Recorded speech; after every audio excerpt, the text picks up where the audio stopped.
If anyone is in Christ, he is a new creation. The old has passed away. Behold, all things have become new.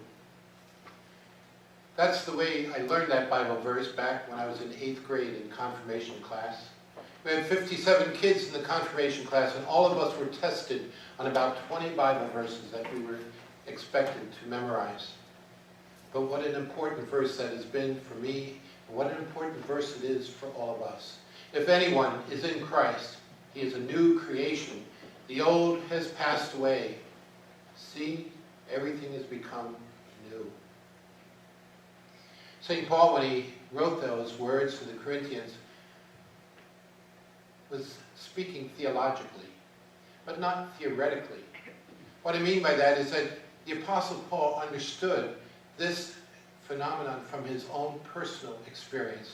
For he himself had gone through an experience in which his life was completely transformed, almost in a flash of light on that road to Damascus, when he met the risen Christ and he heard Jesus calling to him. His life was changed from that moment on. And when the Apostle Paul went and was baptized into Christ, he became a new creation. The old passed away. Everything became new. In fact, from that moment on, his life was totally changed. Never again would he be doing the kinds of things that he had done before, and he would be a faithful servant of Jesus Christ to the very day that he died. If anyone is in Christ, he's a new creation. The old passes away. Behold, the new has come.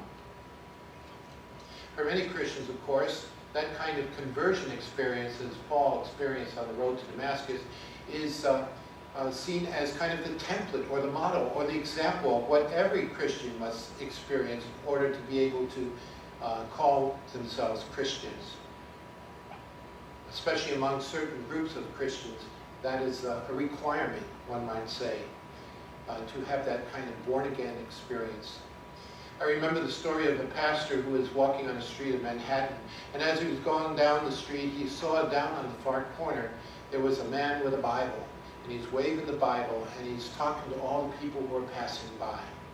And finally, when the pastor got close to him, the man with the Bible saw him, and he shouted out, "Are you saved, brother?" Scared the hell out of him, really. And his response was, "I have been saved, I am saved, and I will be saved. Good day." And he journeyed on. Nevertheless, there are some people who insist on having that kind of conversion experience in order to call yourself a Christian. And indeed, that kind of experience is probably very much necessary in our current generation. For we're living in a generation where we have a lot of adults walking around who have never been baptized, who have never had any experience at all with the Church of Jesus Christ. It's hard for us as church members to imagine that, but there are many people, when they're asked in surveys, "What religion do you have?" they say none. And so the nuns are the growing religion in our country today. Now, N-O-N-E-S, not N-U-N-S. The largest religious movement in our country today. People who claim no religious connection whatsoever for their lives. What a tragedy that is.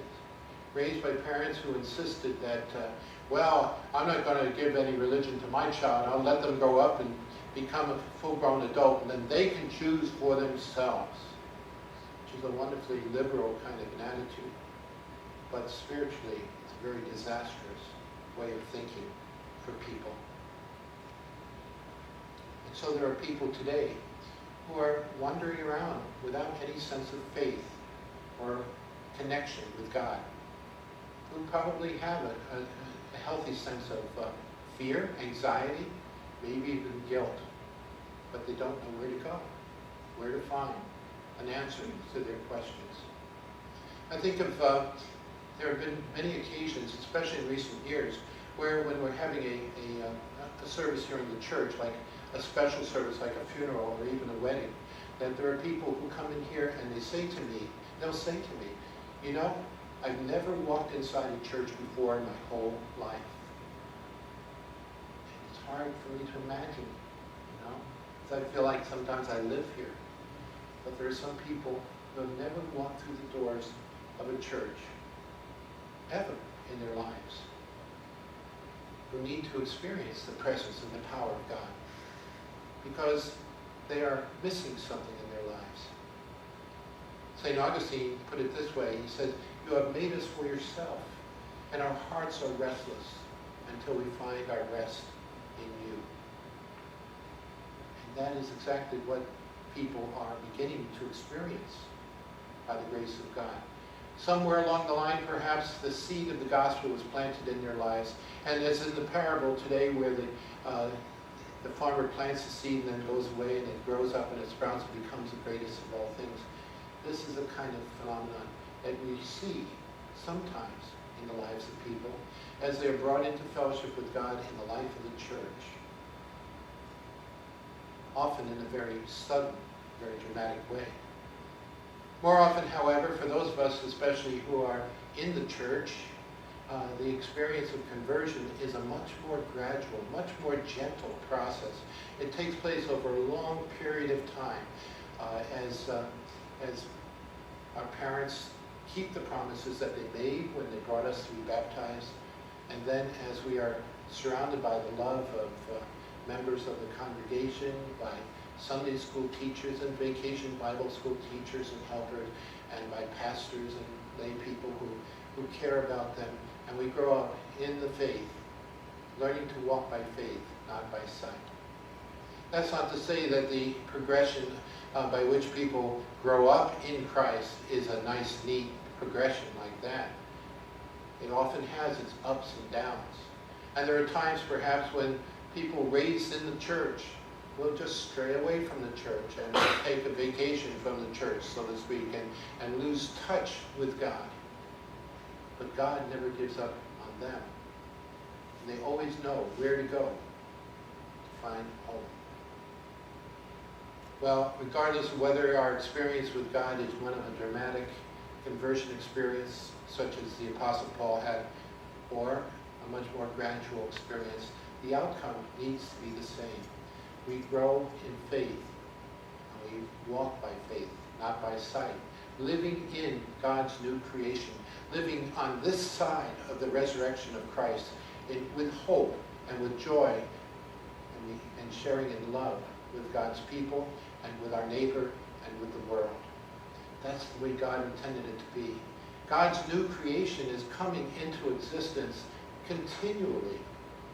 And that's why we're here, to help it along, to use the gifts that God has given to us to share that new life, that new creation with everyone we meet. Sometimes that new creation life is very subtle and very hard to perceive, but other times it becomes very visible and very dramatic. I read a story written by Henry Brinton about Nelson Mandela. I'm sure you know the name. Nelson Mandela was an advocate of the rights of black people in South Africa, a nation in which 80% of the population were African and only 20% were white. And yet the white oppressed the blacks in that country and controlled their entire lives. Nelson Mandela wound up in prison because of his strong protests against the things that were going on in that culture. And in 1974, they put him in jail. And he suffered greatly while he was a prisoner. Until 1990, when finally he was set free and allowed to live as a citizen of his country. Well, as the story goes, he became president of South Africa, elected overwhelmingly by the population of South Africa. And it was his opportunity, you might say, to work things out with the population that had been so oppressive all the years. 1995, the World Rugby Cup tournament was being held in South Africa. They were the host nation for that event. Kind of like right now where Canada is a host nation for the Women's World Cup of soccer. And rugby teams from all around the world were coming to South Africa to participate in this tournament. But rugby was a white man's sport. A white man's sport. And every member of the South African rugby team was white. And their emblem was that of a springbok, which was a leaping gazelle, which historically had been connected with the white oppression of black people in that country. The day came when Nelson Mandela called a press conference. And he got up, he went into that press conference, and he was wearing a cap. And on the cap was the symbol of the springbok of the rugby team. And he said to the press there that day, "We've got to support these. These are our boys. We've got to get behind them and support them now." Well, the coach of the rugby team was so overwhelmed by that experience that he took the entire team and brought them to the prison where Nelson Mandela had been a prisoner for 27 years. And he showed them the cell in which Nelson Mandela had suffered all those years. And he said to the team, "He suffered here because of the oppression of white people over black.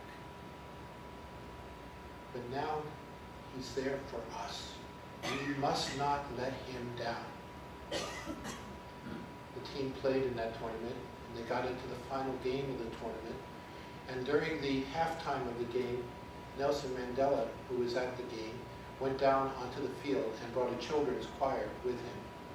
He was wearing a jersey with the springbok on the shirt as an emblem.